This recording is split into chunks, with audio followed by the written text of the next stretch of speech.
side of the cabinet. Slowly, slowly only.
Hi guys, time check is already 10 o'clock in the gabi. So ngayon guys ay, ayan, daming dumi ko talaga. Sobrang dumi ko. At hindi pa ako nakapagpahinga mula kaninang umaga. So ngayon guys ay mag-ano po tayo, mag-unboxing po tayo, no? So nag-start na po ako ng linis dito. Nag-arrange po. Pero ang una natin gagawin ngayon ay, kahit pagod pa tayo guys, wala pa akong ligo guys, ay mag-unbox muna ako ng COVID. So siguro hindi ko na ipakita sa inyo kung paano, no, kasi matagalan po tayo sa video. So pagkatapos na lang, so ito po yung COVID, no, sobrang laki po niyan. So pakita ko lang sa inyo mamaya. Hi guys, magandang umaga. Naghintay po ako sa aking Grab kasi alis po ako, si daddy kasi maaga umalis. So ngayon guys ay hagard ang mula ninyo, puyat, pagod, pero Panadol Active Fast ang katapat para mabawas-bawasan ang mga pamaol, para hindi mauwi sa bughat-bughat, sa binat-binat. So ang dami ko pa rin tagyawat guys, ayan, pero piklat-piklat na ito, bagong tubo, pero hayaan nyo na. Nandito si Gavin, ayan, na-symbol ko na din pala yung sa pabed natin. Si Gavin ngayon absent. Sit down! Si Gavin nag-absent kasi tinatama din siya, parang tumutulong, hindi naman. Gura. And then, galit ang daddy niya kanina kasi ginising, ayaw magpasok sa school, daming sakit. Last 2 days na lang yung klase niya, tapos holiday na sila. Chinese New Year kasi yung holiday nila, 1 month. Ganun yun. So, iwanan ko lang siya dito, natulog pa yung ate niya sa kwarto niya. Tapos, si daddy niya naman, nagbili ng breakfast o kumain na din sa labas. Sama yung mga friend niya. Mag-uwi niya mamaya, magtuloy siya sa pag-arrange. So, hindi pa naubos ang arrange dahil dami pang mga boxes. Ayan, sinisiguro ko lang talaga yung bed. Kahit hindi pa na-arrange yung aming mga damit, pagbalik ko na lang. Basta, ang dami pang kalat guys, hindi pa siya basta hindi ko na napakita sa inyo ba. Tapos sa kusina, hindi pa na-arrange. As in 99% pa sa kusina, hindi ko pa talaga nagalaw. Nagalaw ko na, pero hindi pa talaga siya final ba na yun na yung arrangement niya. So, doon sa backyard, punong-puno po ng gamit dahil hindi ko pa nabuksan yung mga boxes ng mga plates or everything. Tapos dito naman sa grahian, sa labas, punong-puno din ng gamit, hindi pa rin tapos. Nag-busy kasi ako sa aking improvise or sa aking DIY na cabinet. So, sa awa ng Diyos, natapos na naman, pero hindi siya natapos agad-agad kasi naubusan kami ng oras kagabi. At naubusan ako ng pintal, ng pen. Pero okay lang yun, pwede naman siya gamitin. So, pwede na yun ipasok dito sa kwarto para malagyan na siya ng mga gamit soon. So, uwi lang ako dito para mag-arrange tuloy. Dahan-dahan kasi hindi po natin to matatapos. Siguradong mag-Chinese New Year na lang, hindi ko pa rin matatapos ito. Dahil hindi naman ako nag-standby dito. Kailangan, nasa work man ako guys. So, kailangan lang talaga na dahan-dahanin. So, okay lang yan. Ang importante ay matatapos. Dami ko pang mga pintal. Pati sa mga binti ko, yung mga talsik. At tapos, basta matatapos din yan lahat. So, that's it guys. So, thank you so much. Kita-kita na naman tayo sa sunod na episode. Di ko rin alam kung ano na naman yung topic natin. Basta, yun na.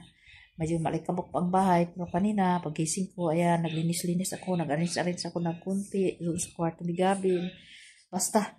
So, that's it guys. So, mamaya dadaan muna ako ng clinic pala. Kasi mayroon na naman akong kuna na naman ako ng dugo para sa doon natin para sa follow-up check-up na naman natin, no? So, sigurado ako guys, mataas yung sugar ko ngayon kasi puyat, tapos nakalimutan kong inumin yung gamot ko sa gabi.